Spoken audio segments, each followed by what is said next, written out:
തിരുവനന്തപുരത്ത് നിന്ന് കാണാതായ അധ്യാപികയെയും സുഹൃത്തുക്കളായ ദമ്പതികളെയും അരുണാചൽ പ്രദേശിലെ ഹോട്ടൽ മുറിയിൽ മരിച്ച നിലയിൽ കണ്ടെത്തിയ സംഭവത്തിൽ കൂടുതൽ വിവരങ്ങൾ പുറത്ത്. കഴിഞ്ഞ മാസം 28-നാണ് 3 പേരും ഹോട്ടലിൽ എത്തിയത്. ഇന്നലെ മുതൽ ഇവരുടെ വിവരം ഉണ്ടായിരുന്നില്ലെന്നാണ് ഹോട്ടൽ ജീവനക്കാരുടെ മൊഴി.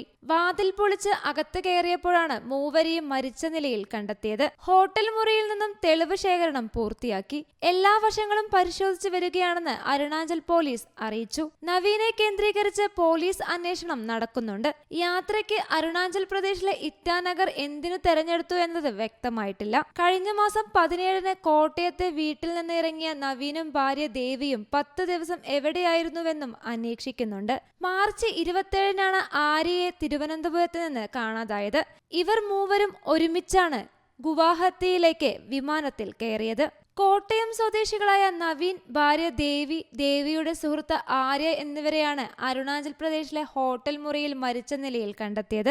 ഇറ്റാനഗർ പോലീസ് വിളിച്ചറിയിക്കുമ്പോഴാണ് നാടിന് നടുക്കമുണ്ടാക്കിയ കൂട്ടമരണം ബന്ധുക്കൾ അറിയുന്നത്. 3 പേരുടെയും ബന്ധുക്കളുടെ ഫോൺ നമ്പർ മൃതദേഹത്തിന് സമീപത്ത് തന്നെ ഉണ്ടായിരുന്നു. പ്രശസ്ത വൈൽഡ് ലൈഫ് ഫോട്ടോഗ്രാഫർ ബാലൻ മാധവന്റെയും ക്രൈസ്റ്റ് നഗറിലെ അധ്യാപിക ലതയുടെയും ഏക മകളാണ് മരിച്ച ദേവി. ഭർത്താവ് നവീൻ തോമസ് കോട്ടയം മീനടം സ്വദേശിയും റിട്ടയർഡ് ഉദ്യോഗസ്ഥരായ N.A. തോമസിന്റെയും അന്ന തോമസിന്റെയും മകനുമാണ്. നഗരത്തിലെ ചെമ്പക സ്കൂളിലെ അധ്യാപികയാണ് മരിച്ച ആര്യ. മേലത്തുമേല സ്വദേശി അനിൽകുമാറിന്റെ ഏക മകളാണ്. നഗരത്തിലെ ഒരു പ്രമുഖ സ്വകാര്യ സ്കൂളിൽ അധ്യാപികയായ ആര്യയെ കാണാനില്ലെന്ന പരാതി ഇക്കഴിഞ്ഞ 27-നാണ് വട്ടിയൂർക്കാവ് പോലീസിന് കിട്ടുന്നത്.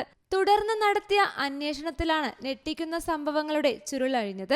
ആര്യയുടെ ഫോൺ നമ്പർ കേന്ദ്രീകരിച്ച് നടത്തിയ അന്വേഷണത്തിൽ ദേവിയുമായി നിരന്തരം സംസാരിച്ചിരുന്നെന്ന് മനസ്സിലായി. ദേവിയെ അന്വേഷിച്ച് പോലീസ് എത്തിയപ്പോൾ ദേവിയും ഭർത്താവ് നവീനും സമാന ദിവസങ്ങളിൽ സ്ഥലത്തില്ലെന്ന് മാത്രമല്ല അവർ വിനോദയാത്രയ്ക്ക് പോയെന്നും ബന്ധുക്കളിൽ നിന്ന് വിവരം കിട്ടി. ഇതേ തുടർന്ന് പോലീസും പിന്തുടർന്നു. ഗുവാഹട്ടിയിലേക്ക് എടുത്ത വിമാന ടിക്കറ്റ് അന്വേഷണത്തിന് വഴിത്തിരിവായി. തിരുവനന്തപുരം ആയുർവേദ കോളേജിലെ പഠനകാലത്താണ് നവീനും ദേവിയും പരിചയപ്പെടുന്നതും വിവാഹിതരാകുന്നതും. ജർമ്മൻ ഭാഷ പഠിച്ച ദേവിയും ഫ്രഞ്ച് ഭാഷ പഠിപ്പിക്കുന്ന ആര്യയും ഒരേ സ്കൂളിൽ അധ്യാപകരായിരുന്നു. News desk you talk.